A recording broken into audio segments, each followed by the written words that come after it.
আসসালামু আলাইকুম dear viewer, সফটল YouTube চ্যানেলে যে কুয়েরি টিউটোরিয়ালে আপনাকে স্বাগতম। এই ভিডিওতে আমরা দেখব যে কিভাবে চেক বক্সে টিক চিহ্ন দিলে আমাদের সাবমিট বাটনটি আমরা এনাবল করতে পারি। তো চলুন শুরু করা যাক। আমি শুরুতেই jQuery টিউটোরিয়াল নামক ফোল্ডারে custom.js, jQuery লাইব্রেরি এবং practice.html ফাইলগুলো তৈরি করে রেখেছি। jQuery লাইব্রেরিতে মূলত jQueryর লাইব্রেরিটি আমি এখানে ডাউনলোড করে সেভ করে রেখেছি। custom.js এই মূলত আমরা jQueryর কাজ করব। আর practice.html এ আমি কিছু বেসিক কোড করে রেখেছি। এখানে শুরুতেই আমরা একটি ফর্ম নিয়ে এখানে আমি বললাম অ্যাকশন,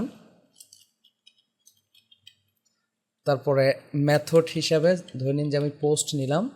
ওকে, আমরা ইনপুট টাইপ চেকবক্স, আমাদের নেম এই মুহূর্তে দরকার হবে না, জাস্ট আইডি নিলাম। আইডিতে আমরা বললাম অ্যাগ্রি, ভ্যালু হিসাবে আমরা বললাম বা অন বললাম। এরপরে এই জায়গায় আমরা একটি মেসেজ শো করে যে I agree the terms and conditions. Okay, এভাবে আমরা নিলাম বিআর দিয়ে। নিচে আমরা টাইপ করলাম ইনপুট টাইপ সাবমিট, ভ্যালু হিসাবে আমরা বললাম সাবমিট।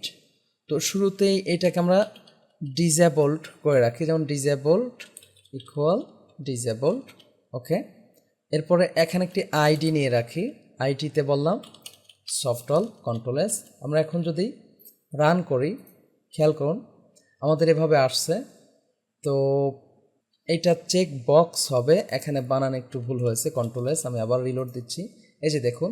তো আমরা চাচ্ছি যে এখানে টিক চিহ্ন দিলেই এই সাবমিট বাটনটি কী হবে, অ্যাক্টিভ হবে। তো এর জন্য আমরা কাস্টম জেস ওপেন করে টাইপ করলাম ডকুমেন্ট ডট রেডি ফাংশান। আমরা খেয়াল করুন শুরুতেই আমরা এখানে যেই এটা রাখছি, এই যে অ্যাগ্রি, এখানে আইডি আছে। তো এই আইডিটাকে আমরা ইউজ করব হ্যাশ অ্যাগ্রি ডট, আমরা চেঞ্জ মেথড এখানে ইউজ করব ফাংশান, অর্থাৎ এখানে কোনো চেঞ্জ হলেই এই জায়গায় আমাদের কিছু একটা হবে। যেমন আমি এখন এই মুহূর্তে একটু টেস্ট করছি, রিলোড, এই যে দেখুন সফটল চলে আসছে। আবার এটা উঠিয়ে দিচ্ছি, সফটল আসছে। তো আমি এটাকে উঠিয়ে দিলাম, কন্ট্রোল এস। আমরা এই মুহূর্তে যেই কাজটি করব যে এখানে কোনো চেঞ্জ হলে এই যে দেখুন আমরা একটি আইডি নিয়ে রেখেছি অ্যাগ্রি, এই অ্যাগ্রি আইডির ভিতরে বা আমরা দিস অবজেক্ট ইউজ করে এখানে যেই ভ্যালুটা আছে সেই ভ্যালুটাকে আমরা কালেক্ট করব। ঠিক আছে, তো এখানে এসে আমরা বললাম একটা ভেরিয়েবল আমরা নিয়ে নেই, ভেরিয়েবল বি অ্যাসাইন, সাপোজ আমি বললাম this dot ATTR value, control S. তো ভ্যালুটা ওকে, ভ্যালুটা কি আসলো সেটা আমরা যদি একটু দেখি, alt B, control S, reload, এই যে দেখুন অন আসছে।